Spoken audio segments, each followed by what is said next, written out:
Do you really believe you're acting by your own free will? Pause for a moment and think again. From the moment we were born, we've been taught, trained really, to believe in something we call free will. We grow up hearing it. We repeat it with pride. I choose. I decide. I take action of my own accord. It becomes part of our identity, a badge of independence, a declaration of control. But if you dare to look a little closer, if you strip away the filters and look with the raw eye of awareness, something strange begins to emerge. You lift your hand. You say, I chose to move it. But did you choose the choice? Did you decide to decide? Did you know how to even start such a decision? Of course not. The impulse just arrived, like a ripple on the surface of a still pond, and you, only after the fact, claimed ownership. If you slow down and observe carefully, you'll notice something curious. There's no clean line between what you call doing and what you call happening. Breathing continues without you. Yes, you can hold it for a short time, but eventually it resumes. Your heart beats constantly. You didn't tell it to.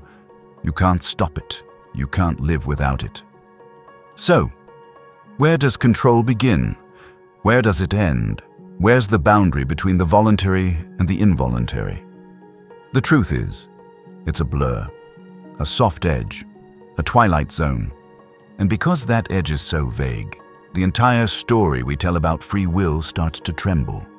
You may feel in control. You may feel like the pilot of this vessel you call me.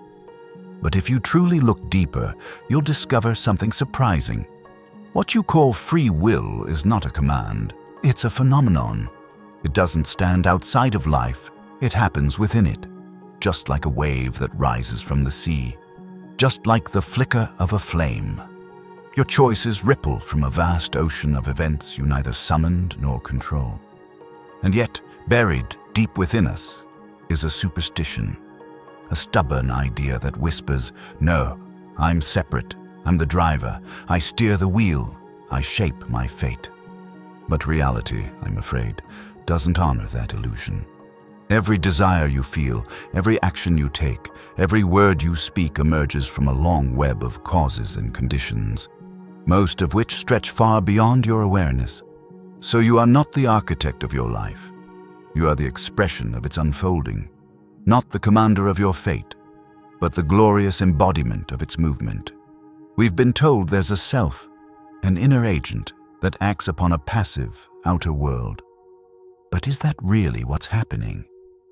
If you pay close attention, you'll begin to notice that even the choices you think are voluntary arise from a backdrop you never shaped. They are, using a beautiful old Chinese term, ziran, spontaneous, natural, flowing from themselves. And here is where the ground beneath your certainty may begin to shift. If you examined every layer, every hidden influence behind your so-called decisions. The family that raised you, the culture that shaped you, the language that wired your brain, the nerves and instincts and emotions you never programmed. You might realize you're not the captain of the ship. You are the ship, and the ocean, and the wind. Yes, you move. Yes, you act. Yes, it feels like choosing, but your choosing is like the sky deciding to storm or a wave crashing because the tide turned. The movement is real, but the separation between you and the world, that's the illusion. So if this is true, if what you call agency is just as much a happening as a doing, then where does that leave you? You stand at a strange doorway, a twilight space where choice blends with destiny, where what you do is sewn from the same threads as what happens to you. It's here, on this trembling threshold, that something sacred can be seen, the voluntary and the involuntary. They are not two, they are dancers, intertwined. Each needs the other, neither can exist alone. You breathe, not because you will it, but because life breathes you. Yet if asked, you can hold your breath. So is breathing under your command or not? Your heart beats. You never ordered it to, But without that beat, no decision could ever be made. Your thoughts rise, a choice appears. You think you summoned it, but did you create the soil from which that thought grew? We imagine a mind sitting like a general in the skull, barking orders to the body. But watch more closely. Your mind is not a general. It's the crest of a wave, a visible tip of something deeper, vaster, invisible. And just like a wave cannot exist apart from the ocean, you cannot act apart from the vast field that makes you possible. The people you meet, the air you breathe, the language you speak, the sunlight, the gravity, the spinning earth. All of this is you. All of this is in you. There is no clean line between what you control and what controls you. You are pushed by what you push, moved by what you move. That's why, sometimes, in a quiet moment, you feel as though you're dreaming your life. Like you're floating. Like you're not quite holding the wheel, a puppet with invisible strings. And depending on how you're wired, that may either frighten you, or it may be the most liberating realization of your entire life. Because if there's no tiny controller inside, no inner boss managing the chaos, then perhaps you can stop trying to manage what was never yours to manage. Maybe you are a river, not the one who commands it, and the river flows perfectly fine without anyone at the helm. If you see this clearly, you may wonder, does this mean we're determined? Are we puppets yanked around by fate? Or is there a deeper mystery? One that doesn't fit into the old debate between fate and freedom. To find out, you must go deeper still. Deeper than philosophy, deeper than theory, into the actual living texture of this very moment. Ask yourself, if I am not a puppet, but also not a separate commander, then what am I? Look honestly, and you'll find that neither the idea of total control nor the idea of total helplessness can explain what's really happening. The old habit of dividing life into doers and happenings just doesn't work anymore.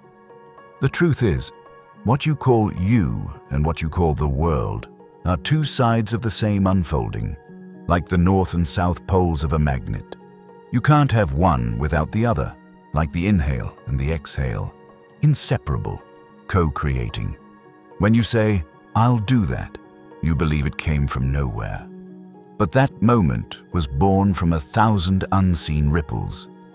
Still, the choice was real, just like a wave is real, shaped by the sea beneath it, never separate from the water that carries it. We've been taught that we are things moving inside a big world. But that image is wrong. You're not a little person in a body, driving it like a machine. You are the field of life itself, appearing right now as a body, a mind, a moment of awareness. It all happens naturally, effortlessly. As the Taoists said, of itself so. Our culture hasn't yet developed the logic to hold this truth. So we swing back and forth between feeling powerless and pretending we're in charge. Both are false. The real miracle is that your breath, your thoughts, your choices, and the stars, the winds, the rivers, are all one movement, and you are that movement.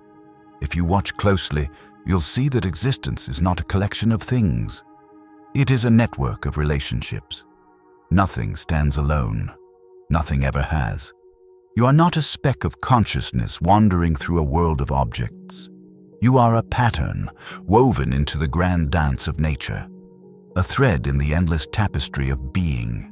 Light needs eyes to see. Sound needs ears to hear. An organism needs an environment to live. The two define each other. The drum needs the player, the stick, the air, the space. Take one away, and there is no sound. You don't exist separately from the air, the food, the culture, the language.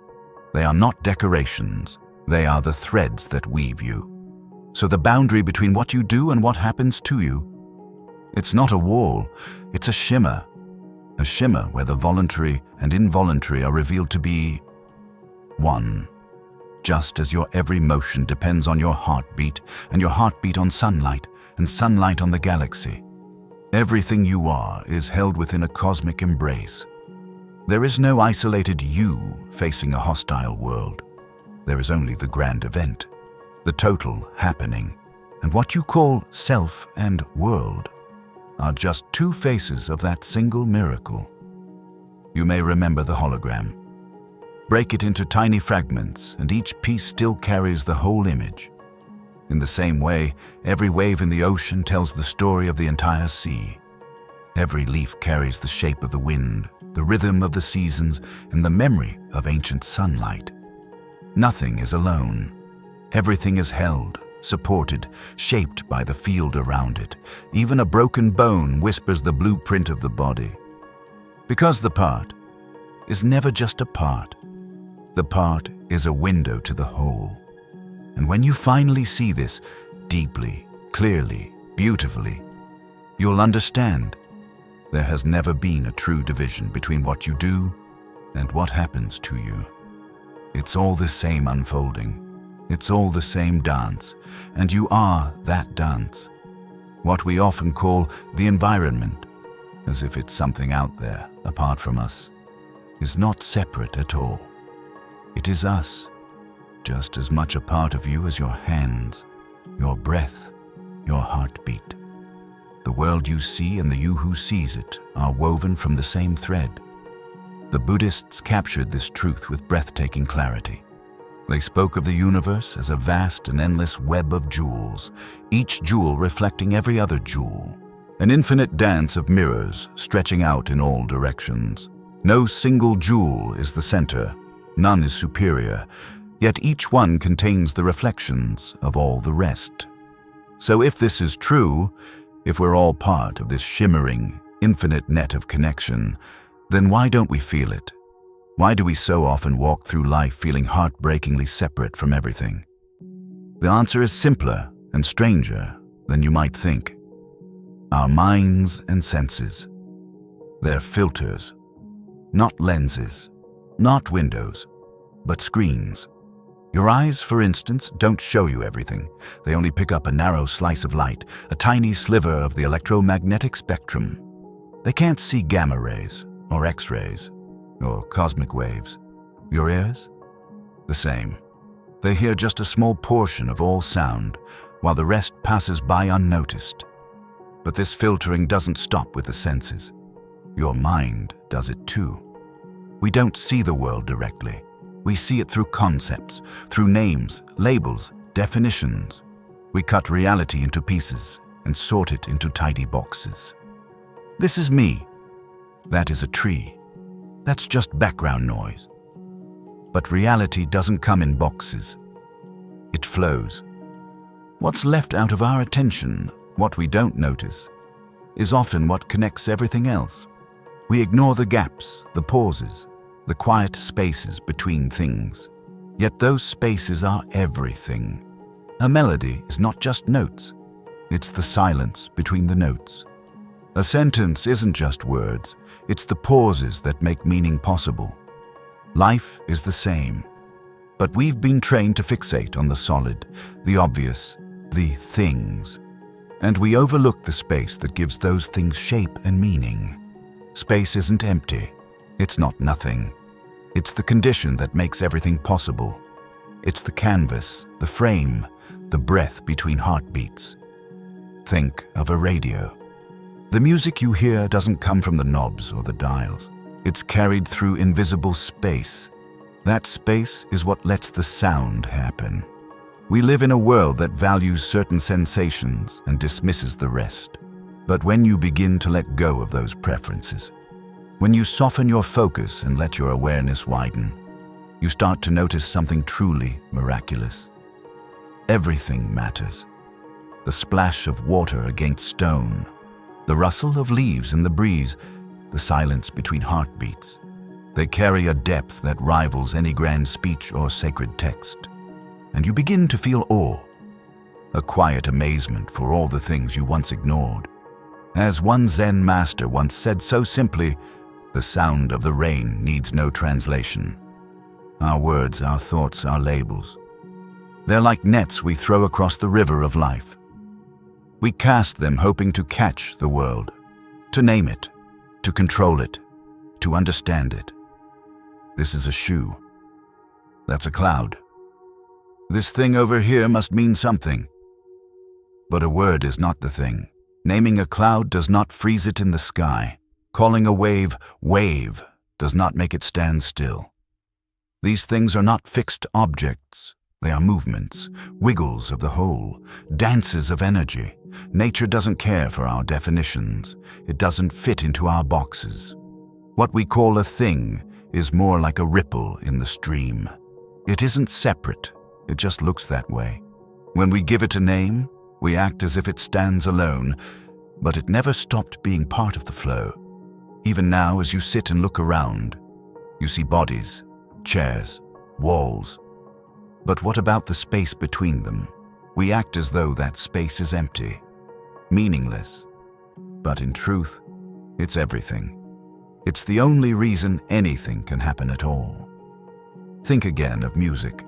Without the silence between the notes, there is no music, just noise.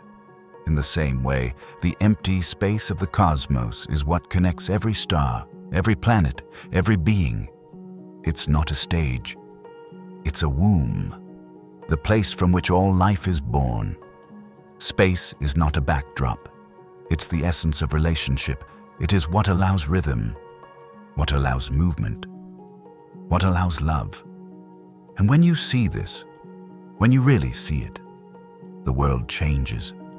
No longer a jumbled mess of separate objects, but a single unfolding event, one great song of being. If you still think of free will as a tiny mind making big choices, think again. You're not a fixed object with a little controller inside your head. You're a process, a pattern in motion, like fire, like a whirlpool, like wind. You look stable, but you are never the same from one moment to the next. Your body, your thoughts, your choices.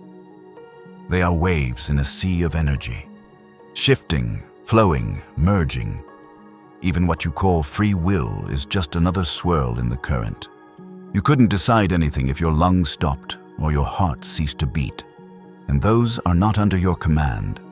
Your choices rely on forces you didn't choose, just like a wave cannot rise without the ocean beneath it. Your will is not separate from life. It is life, expressing itself as you.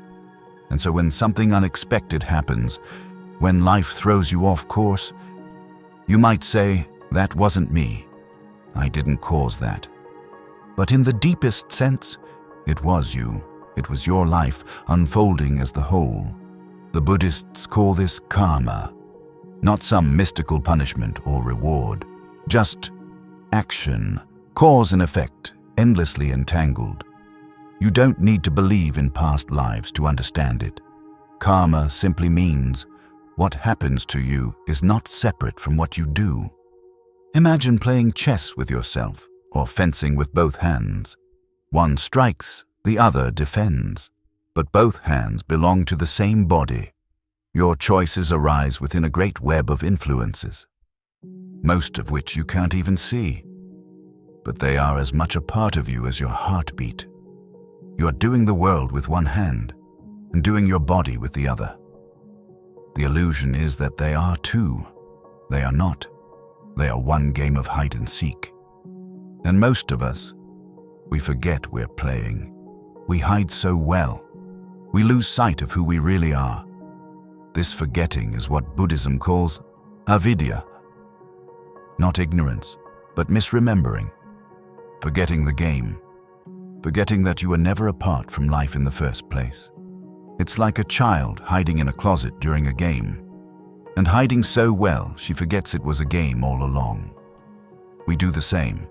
We hide behind the story of being a separate self, a little ego with big responsibilities, and we're too afraid to peek behind the curtain. But life goes on. Whether or not you remember your place in it, the stars continue to burn, your heart keeps its rhythm. You keep deciding, though you never chose to be born at all. And when you finally remember, it is both terrifying and freeing, because you realize you are not a tiny creature lost in the universe. You are the universe, pretending for a moment to be someone named you. Even the experience of being lost is part of the cosmic play. It adds drama, so that when you awaken in awe. And so you may still wonder if everything is connected, if all my choices arise from conditions I didn't control. Is there any freedom left? Yes, but not the kind you thought. Not the freedom of a puppet tugging at its own strings, but the freedom of the whole ocean, expressing itself through the shape of a single wave. The wave doesn't choose to rise or fall, but within the movement, it is free to be itself, to crest, to break, to shimmer in the sunlight. You too are not free from life. You are free as life. You are the dance. This is a freedom beyond choice. A freedom without fear, because you no longer try to command what was never yours to control. This life we live, it is a cosmic game, a mystery playing with itself. It invents rules, it forgets the rules, and it plays just to play. Children know this. They dive into games with complete devotion, then let them go the moment they end. But adults, we forget. We cling to the game and call it reality. That is why we suffer. We believe the game, the mask, the ego, the story of free will is all there is. But it's only one role among many. One beautiful costume worn for the joy of experience. So what does it mean to live responsibly? It means not pretending you stand outside of life, pushing it around, but knowing that you are life. A pattern playing its part. And that knowledge gives you a new kind of responsibility. Not the heavy burden of control, but the graceful art of participation. You move not to dominate, but to dance. You breathe not to survive, but to express the breath of the universe. You love not to possess, but to reflect the wholeness that birthed you. And so, in the end, there is no you standing above the world, pulling strings like a puppeteer. There is only life, living through you. There is only the dance, and you are the dance. Once you know this, once you truly see it, you no longer carry the impossible weight of being the lone controller. You can finally let go. You can trust. You can rest in the knowing that you belong, that you've always belonged. As natural as a flame, as necessary as rain, as miraculous as the stars. Even your mistakes, even your regrets, even the parts of your life you wish you could undo. They are part of the pattern too. You don't have to judge yourself. You don't have to fix everything. You don't have to win the game.